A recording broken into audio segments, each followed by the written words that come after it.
જય શ્રી કૃષ્ણ બા. જય શ્રી કૃષ્ણ, જય માતાજી. તમારું ચાલુ થઈ ગયું? અમે જો કે 11 વાગે જ ફ્રી થઈએ, એટલે બા 11 વાગે એનું સલાડ ખાતા હોય છે. 11 વાગે કામ કરી નેવરા થઈએ, પછી સલાડની ડીશ બનાવીએ. તમે કમેન્ટો જે કરતા હતા એ અમે જોઈને અમે પણ ટ્રાય કરીએ કે, અને અમુક એવી જાણકારી હોય, અમુક એવું ધ્યાન રાખવાનું હોય જે અમે ધ્યાન રાખતા હોઈએ છીએ તમારી કમેન્ટોને ધ્યાનમાં લઈને. તો તમે જરૂરથી કરજો, તમને જે લાગે ઠીક તે પ્રમાણે. અને અમે બધું ધ્યાનમાં લઈએ જ છીએ ને અમે તમારું બધી કમેન્ટો વાંચીએ છીએ.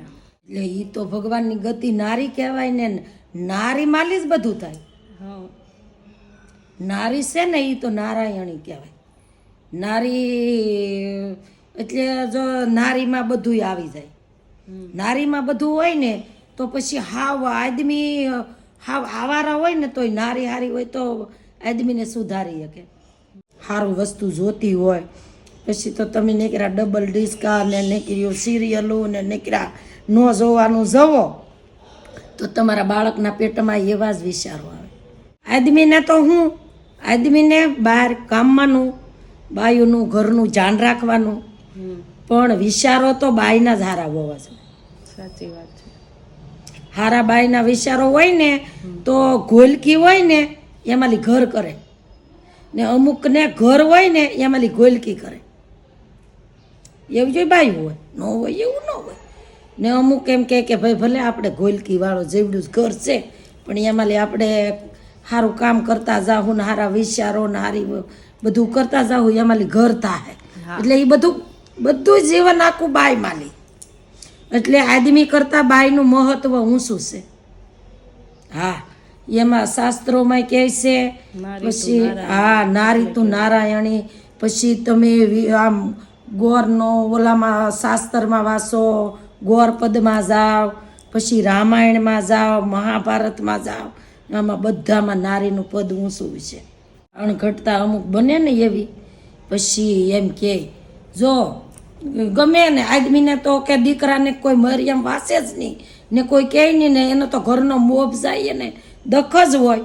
પણ સત્તા ગઢિયા શું કે બાય ઘોડાનો અશ્વાર બાપ મરજો પણ રેટિયાની કાતનાર કોઈની માં ન મરતા. એની માં છે ને એને ખોઈમાં રોટલા રાખીને માં મોટા કરે. હા, માં પારકી મજૂરી કરશે, એ બપોરેના બટકે ભૂખી રહે ને 2 બટકા છે ને ખોવાઈમાં લેતી આવશે કે મારા છોકરા ઘેર જઈને ખાય. એટલે એ માનું થાન કહેવાય. ને બાપાને તો માં જેની મરી ગઈ હોય ને એ બાપાને થાય ખરું પણ એ વગડાનો વાહો પીયો કહેવાય. કે એ તો બસારો કે બાર ઓલા કહે ને કે બાપે રખડે ને છોકરાએ રખડે. જેની માં મરી જાય ને એને એવું. એટલે એમ કહે છે કે ઘોડાનો અશ્વાર જેનો બાપ મરી જાય ને તે એમ કે ઘોડાનો અશ્વાર બાપ મરજો પણ કોઈની રેટિયાની કાતનાર માં નો કોઈની મરજો. મને બસ આજે એવો સવાલ થયો કે આવું કેવું એમ અદ્ભુત રચના છે આમ ભગવાને ઘડેલી. ને અત્યારે મારે આ ટાઈમ છે એટલે આવા ટાઈમે ઘણાને એવા વિચાર બધા અલગ અલગ આવતા રહેતા હોય છે ને બસ એટલે અમે વાતો કરતા રહેતા હોઈએ. એટલે બાઈને તો મહિનો બદલે પછી એને કેટલી કષ્ટી પડે, જો વામીન થાય પછી ખાવું ન ભાવે, એ બધું કેવું જાતું કરે કોની હાટું? બાળક હાટું. પછી અમુક ઊંઘ ન આવે, મહિનો જેમ ઓલા થાય ને પછી એને ઊંઘ ન આવે. આપણને જે હાજુ માણા હોય ને એવી ઊંઘ આવે ને એને એવી ઊંઘ ન આવે. એને આખી રાતમાં કેટલી વાર જગાય છે. એટલે તો બહાર એમ કે ભાઈ તમારે બાઈ છે ને માંદે ડીલે છે ને, નકર કાંઈ એને કાયમ તાવ ન રહેતો હોય. કાયમ કાંઈ નો રે, કાયમ નો રે પણ બધાય અલગ અલગ હોય. એમ નહીં, યળ હારી હોય ને તો એને કાંઈક તો તકલીફ હોય જ. પણ એટલે કહેવત છે કે એ બાઈ માંદે ડીલે કહેવાય. એટલે માંદે ડીલ આ કહેવાય કે એને જો ખાવાનો ભાવો અભાવો થાય પછી અમુક વસ્તુ ખાય તો એને વામીન થઈ જાય.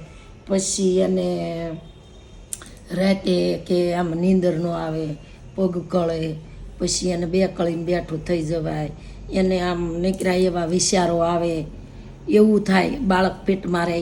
આદમીને તો તને કેમ છે? મજા છે?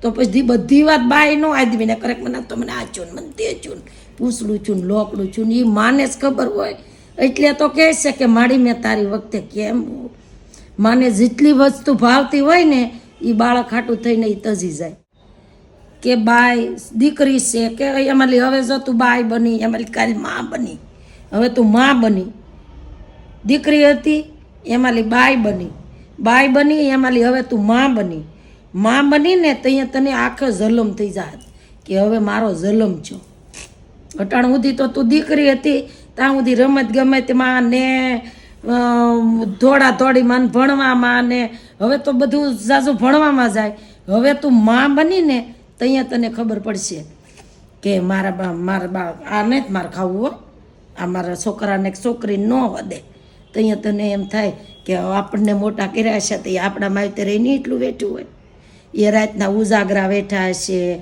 હંગ્યા મૂતરા હશે અને રાતે બાળક છે ને એ 3-4 વાર હંગે એકી કરે એમાં જો સોમાહું હોય આવું ટાઈટ હોય એમાં તો વૈધ બાળક એકી કરે એટલે તરત કૂકું કરે એટલે તે પછી માને ઊંઘ ઓછી થઈ જાય તરત રડવા માંડે હા એ તરત એને ભૂઈનું માલી કોરું કરે ને પછી એને રેતું કરે ને વળી પાછું એને પેટ ભરાવે એટલે તો ઓલું ગીત આવ્યું હા કે ભીના માલી કોરા કર્યા હા પછી એનું એ એવું ન પટછું હોય ને બાળક તો એમ કે તમે મારી મેટે શું કર્યું આખો મલકના મોટા તો કરે જ છે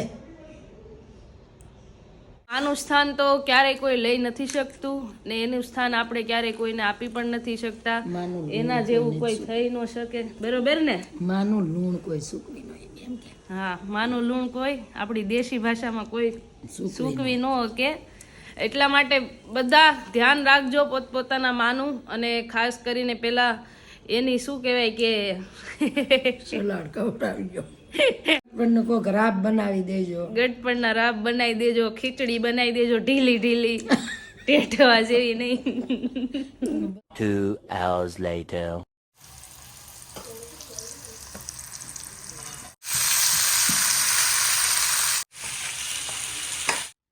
આપણી જીવન ને ગળી જાતું અમુક છે ને તો ટીમરું ઠળિયા જેવું હોય ગળે જ નહીં. હા અમુક માણા ન ગળે તો ન જ ગળે અમારે પોપટભાઈ ને છે ને માંડી પાક ભાવે છે ને અમે ખીહેર આવી છે ત્યાં આપણે બનાવી માંડી પાક એવું છે એમ ને તો પેલા શું કર્યું એમાં પેલા તો દાણા શેક્યા હવે એને ઠરવા દીધા અને ફોતરી બધી ઉછેડીને સોખા કરી નાખવાના દાણા